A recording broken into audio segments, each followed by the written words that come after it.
Hello, everyone. I live in Southern California, and last week someone very well known here died. His name was Vin Scully, and he was the announcer for the professional sports team here in Los Angeles, known as the Los Angeles Dodgers. In the world of American sports broadcasting, Vin Scully was a larger-than-life legend.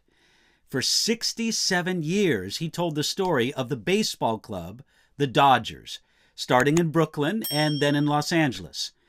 He was probably the most admired man in his profession.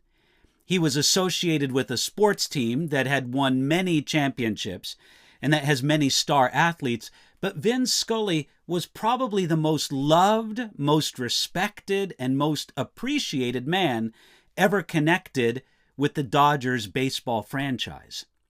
And all of this was for good reason. Vin Scully was simply great at what he did.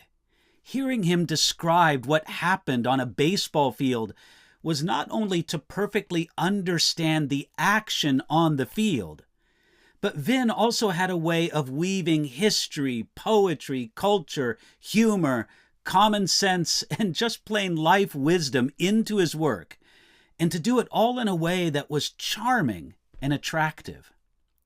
I know this because I listened to Vin Scully for literally my entire life until he retired in the year 2016. He started his career with the Dodgers before I was born. Since my father has been a long-time Dodger fan, I probably heard the voice of Vin Scully over a transistor radio while I was still in the womb with my twin sister Diane. I also respect Vin Scully as a communicator. And so for myself as a preacher, I feel that I have had a lot to learn from him. So here I want to present to you 9 things that I think preachers can learn from Vin Scully. Number 1, it's good to start young. Starting at a young age took courage and the willingness to take on the challenge. But Vin Scully started broadcasting for the Dodgers when he was only 22 years old. His long and continued excellence was helped by the fact that he started young and put in the necessary time that it takes to master a task. Now, I think the same is true for preachers. It might be true that the first 100 or 200 sermons anyone preaches aren't going to be very good. So it's kind of great to get those 100 or 200 sermons out of the way when you're young. If it's possible, it's good to start young. Number 2, work hard. Vin's work habits were legendary. He had the talent and experience to just show up at the ballpark and do a good job. Yet he arrived early, always wearing a coat and tie, and he got down to the work of preparing for each evening's game. He always had something to say because he worked hard at preparation. Hey, preacher, are you getting this? If you work hard at preparation, you're always going to have something to say. And that was Vin Scully. Number 3, know your subject. It's past and present. Having listened to Vin Scully for most of my life, I can tell you that the man knew baseball. He didn't just know the modern game, he knew its history. Vin could effortlessly weave compelling, relevant, and fun stories from the past into his work. And when he did this, he wasn't making baseball interesting. He showed that it is interesting. Now, preachers need to remember that we don't make the Bible interesting. But when we know our Bibles well, we can more easily show that the Bible is interesting. We need to know our subject, and not just know it in the present day, but know its past as well. Now, here's number 4. Be honest about what's going on. When it comes to professional baseball clubs, the Los Angeles Dodgers are among the most famous and successful teams. Many people think that Vin Scully is the most famous and beloved Dodger of all, even though he's never played for the team. Yet, when the Dodgers are playing badly, Vin Scully will tell you. He loves his team, but he's honest about them. Preachers need to be honest about their team, about the church, the people of God, yet all the while showing that they love God's people. You need to be honest about what's going on.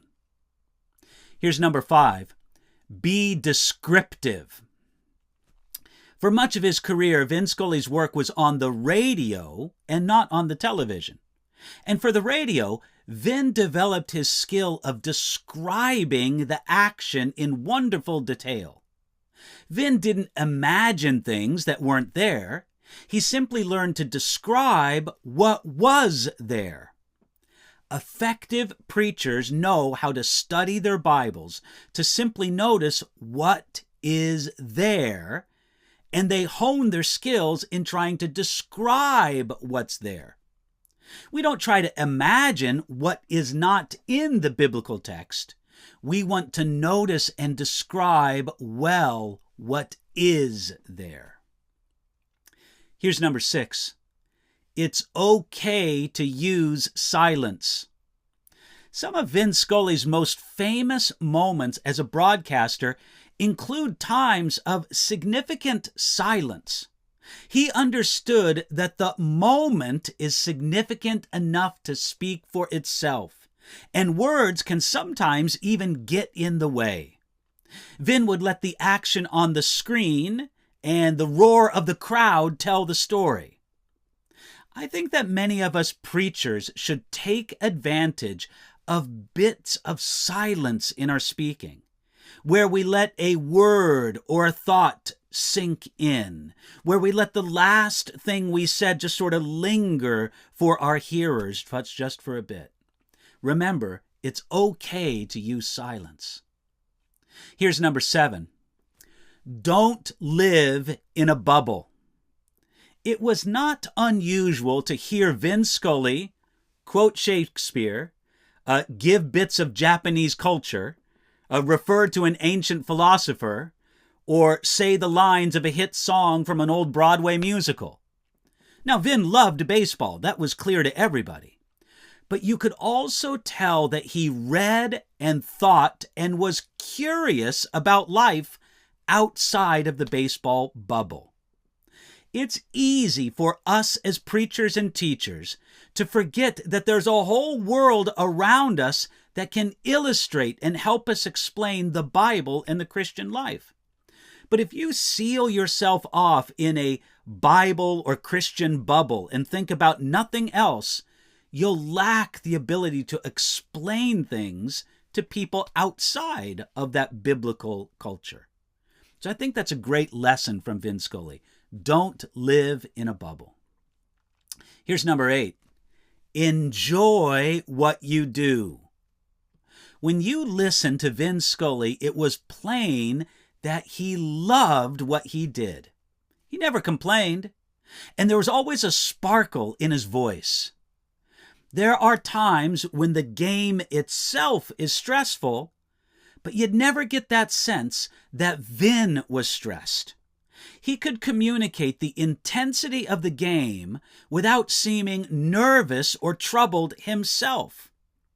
Now, it's always good when the preacher can communicate the sense that they love what they do and that they are so privileged to be able to do it. And then here's number 9 of my list of 9 things that I think preachers can learn from Vin Scully. Number 9, love those to whom you speak.